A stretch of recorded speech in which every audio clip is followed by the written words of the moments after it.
Des montagnes, de la verdure, absolument tout ce qu'il nous faut pour vivre la vie à la Dolce Vita à l'italienne. Récemment, et comme vous l'avez appris sur les réseaux, parce qu'on voit tous forcément les mêmes choses, il y a eu le décès d'un célèbre rappeur français, et c'est Mohamed en chair et en os qui te le dit. On a commencé avec une perte sur le gold, et ensuite sur le même setup ça a été un carnage. D'ailleurs demain, nouvelle destination, et c'est payé grâce au trading. Faire de l'argent, kiffer sa vie. Bah là on va à un atelier cuisine, parce que moi ça m'excite de faire des choses que j'ai jamais fait. Et voilà l'une des plus belles vues que j'ai vues dans toute ma vie.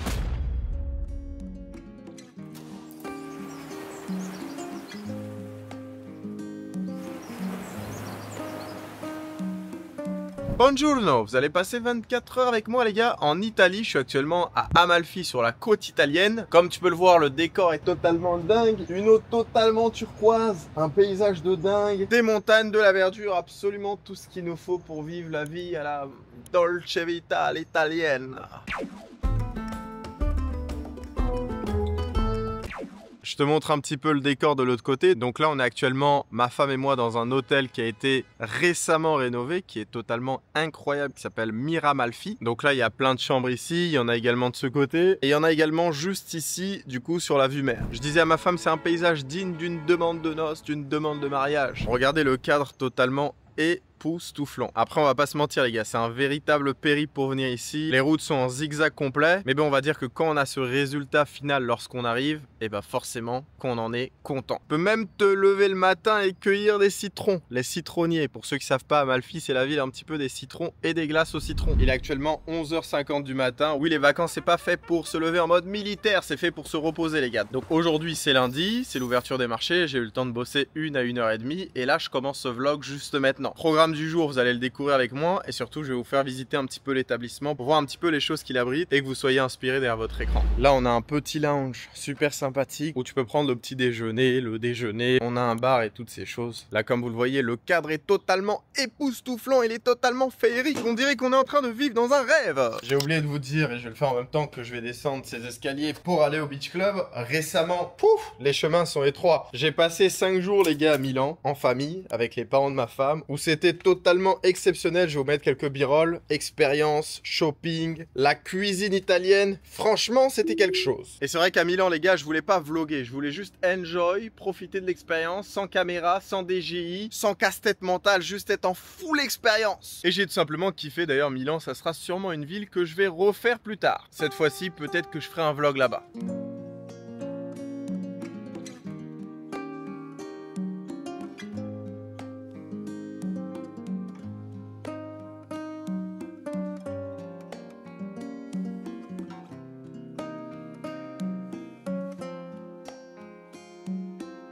Ah, le boug il a fait un peu d'escalier.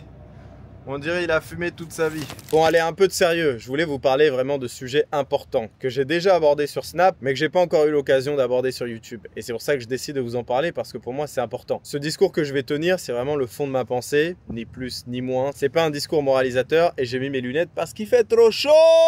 Il fait trop chaud ici à Amalfi hein. Récemment, et comme vous l'avez appris sur les réseaux, parce qu'on voit tous forcément les mêmes choses, il y a eu le décès d'un célèbre rappeur français qui a vendu sûrement le plus d'albums en 2024 et en 2023. Il était au sommet de son art. Sauf que la vie a fait que, et notamment le créateur, parce que c'est lui qui nous crée et qui nous rappelle auprès de lui, a fait en sorte que ce rappeur meure. Paix à son âme, Allah rahmo. Maintenant, qu'est-ce que nous, on peut en tirer comme conclusion et notamment comme leçon? Et de ça, si tu m'as sur Snap, tu sais que j'en ai déjà parlé. Et mes amis m'ont recommandé de faire la même chose sur YouTube parce que forcément, j'ai une audience et j'ai la chance de vous parler. J'ai la chance aujourd'hui d'avoir de la réussite, d'avoir une parole. Le but, c'est pas de partager que du lifestyle, des belles choses, du succès et encore de l'argent, mais parfois de vous passer des messages forts qui puissent vous aider vous également. Au total, j'ai 5 leçons à vous partager. La première, les gars, et ça c'est une réalité, c'est que quand tu meurs, tu commences à être plus intéressant que dans ton vivant. On l'a déjà vu avec Pop Smoke, on le voit avec Ouais Renoir. Le nombre de personnes qui s'intéressent à eux lorsqu'ils sont morts, le nombre de personnes qui commencent à les suivre est explosif et ne cesse de croître. C'est comme si Dieu avait envie de nous donner un rappel, un signal, en mode regardez, je décide de la vie d'autrui quand j'en ai envie. Et c'est réellement la réalité pour le coup, surtout si t'es croyant. Quand tu meurs, tu deviens forcément plus intéressant aux yeux des gens que lorsque t'es vivant. Et ça c'est malheureux et c'est comme ça, et ça me fait rebondir du coup sur le deuxième point. C'est que pour savoir réellement quel est votre véritable entourage, quels sont les vrais autour de vous,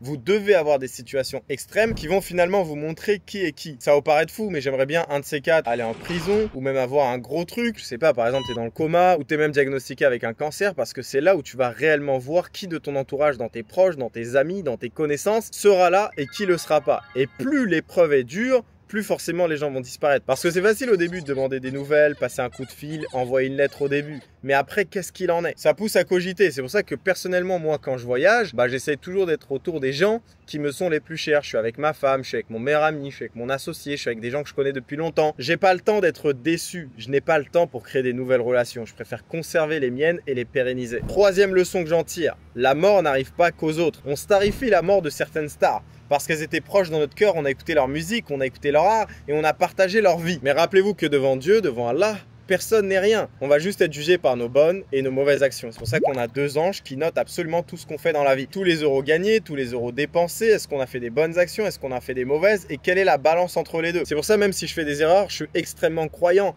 Parce que dans l'islam, tout a une rationalité, tout est concret, tout est juste, c'est une relation d'équilibre. Les trucs mauvais, tu les sais d'avance et les trucs bons, tu les sais d'avance. Donc ton but finalement, c'est d'augmenter les bonnes actions et d'éliminer au maximum les mauvaises actions. Mais une chose est claire et à laquelle personne n'échappe, c'est que la mort finira par tous nous rappeler. Peu importe l'âge, peu importe la condition physique, peu importe la taille, tu vas pas arriver devant Dieu et tu vas dire combien de millions j'ai gagné. Donc ça pousse à même revoir nos priorités. Et c'est Mohamed en chair et en os qui te le dit. Je suis très bien placé pour parler de ça. J'ai moi-même plein de mecs qui sont dans le rap, qui sont dans différentes choses, etc. Et pourtant de ça, j'en ai toujours eu peur. J'ai peur de la mort, j'y pense 5 fois par jour, comme ma religion me le rappelle de le faire. Je suis pas parfait, je fais des erreurs, je fais encore des péchés. Et c'est pour ça qu'au début, je disais que c'est pas un discours moralisateur, mais c'est un discours où on va tous évoluer à travers ça. Conclusion de tout ça, c'est de vous dire que n'enviez rien de nos vies. Moi aussi, j'ai mes moments de douleur, moi aussi, j'ai mes moments de tristesse. Moi aussi, parfois, je refais l'ordre de mes priorités. Je m'écarte de la bonne voie. J'ai des défauts comme vous. Mais ne voyez pas votre réussite que par le spectre financier. Même si vous avez ça tout le temps en face de la figure, appréciez réellement chaque moment de la vie, chaque seconde, chaque heure qui passe, chaque journée, chaque semaine. Tout a une subsistance, tout a une raison, tout a une signification. Et c'est pour ça que je voulais parler de ça. Parce que la mort de quelqu'un peut être une onde d'électrochoc pour nous, mais c'est à nous d'en tenir compte et c'est à nous d'en repartir avec des leçons qu'on gardera le plus longtemps possible pour ne pas être oublié dès le lendemain. Allez, clap, transition, direction la salle de sport.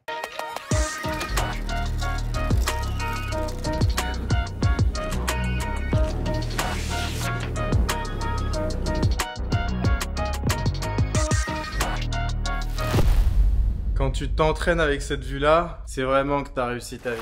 Là, j'ai actuellement un trade en cours que j'ai pris ce matin avec l'ensemble de Station X qui est actuellement à 50 000 €, que je vais fermer juste ici devant vos yeux. Donc ça, c'est encaissé. Et là, tu le vois sur ma journée. Donc on a commencé avec une perte sur le gold. Et ensuite, sur le même setup, ça a été un carnage. Donc on peut dire que la journée est plus que rentabilisée. D'ailleurs, demain, nouvelle destination. Et c'est payé grâce au trading. Franchement, cet hôtel-là, il fait partie des Small Luxuries of Hotels. Il est incroyable. Toutes les attentions qu'il y a, tout est brandé. Regardez, nos transats, ils sont déjà faits avec des serviettes, une petite bouteille d'eau, des glaçons, un brumisateur. Franchement, j'en espérais pas mieux. Allez, on fait un petit point trading pour voir où est-ce qu'on en est, sachant qu'il est actuellement 14 h. C'est parti!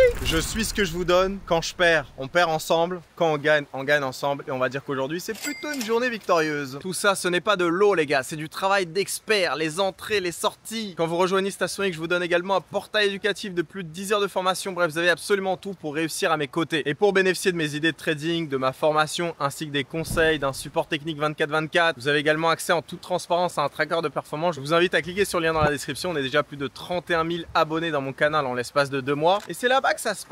Évidemment, c'est là-bas qu'on fait la plata. Faire de l'argent, kiffer sa vie. On est actuellement le 19 mai. Comme tu le vois sur mon groupe privé qui compte pas mal de 4000 abonnés en l'espace de 3 mois. D'ailleurs, c'est totalement explosif. Merci à vous, les gars, du fond du cœur. Ce matin, je partage la matinale, donc analyse graphique suivi d'explications. Je commence par une vente sur le gold qui touche le SL 30 pips. Et ensuite, dans la foulée, je repasse en acheteur. Et là, vous voyez qu'on a validé 140 points. Donc, on peut dire que la perte est oubliée. Et en direct, vous le voyez en M1 sur le gold, j'ai bien fait de clôturer mon trade vu qu'on a perdu 50 points en l'espace de 2 minutes. Au lieu de rester bronzé comme deux êtres normaux qui kiffent leur hôtel, bah là on va à un atelier cuisine parce que moi ça m'excite de faire des choses que j'ai jamais fait. Et la cuisine et moi ça fait sûrement pas un. Donc là on va se rendre là-bas, on va cueillir nos petits produits, on va cuisiner un petit peu et ça va être sympathique. Voilà un lundi typique dans ma vie. Un peu de trading, un peu de sport, un peu de plaisir, un peu de taf. Et là on est dans l'après-midi, du coup on va kiffer les gars. Et je vais vous emmener dans cette expérience avec moi et je vais vous dire honnêtement ce que j'en pense. Oui, je peux faire ça chez moi, mais je préfère le faire en mode cuistot italien parce qu'on a assez bouffé en Italie. Maintenant il est temps de apprendre à cuisiner la cuisine italienne.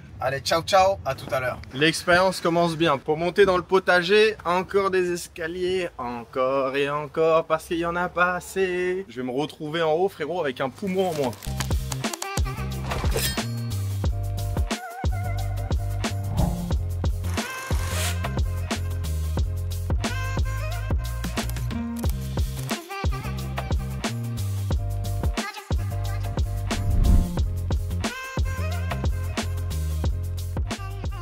On est en train de tous se cuisiner en fait des plats mutuellement et à la fin on va manger tout ce qu'on est en train de cuisiner. Moi je pensais que c'était un truc privé en fait, non? On est 10 à cuisiner des entrées, puis des plats, puis des desserts. En tout cas pour avoir goûté ça a l'air super bon.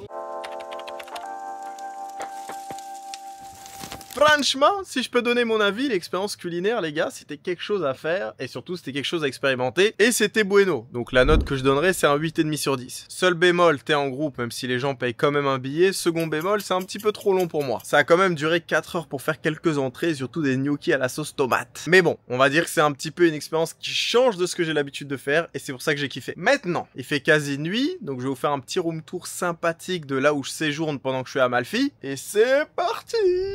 Petite salle de bain cool avec son vasque, son mur capitonné, un grand miroir et enfin une douche italienne. Et là on passe de l'autre côté, on a une petite cafette, une bouteille de champagne qui nous attend qu'on va absolument pas toucher et qu'on n'a pas touché depuis le début. Du côté opposé, on a un magnifique lit king size avec 2 oreillers bien confortables, une petite télé pour mater mes derniers contenus sur YouTube. D'ailleurs n'hésite pas à liker et t'abonner à la chaîne si c'est pas déjà fait. Mon petit bureau où j'ai le graphique du Bitcoin juste ici avec mes petites fraises et sûrement le meilleur, et c'est pour ça que cette suite coup de bonbon, même si elle est assez petite, elle fait à peu près 35 mètres carrés, c'est le maximum que j'ai pu trouver ici. On a 2 merveilleux transats, un merveilleux balcon, 2 petites chaises avec la petite touch citronnelle jaune et blanc, et enfin sûrement la plus belle vue de l'hôtel, les gars, une merveilleuse vue mer sur toute la côte amalfienne, si ça se dit. Juste en dessous on a la piscine, on est en plein dans les rochers, et voilà l'une des plus belles vues que j'ai vues dans toute ma vie. Bref, transition en birole et en musique sous douceur italienne.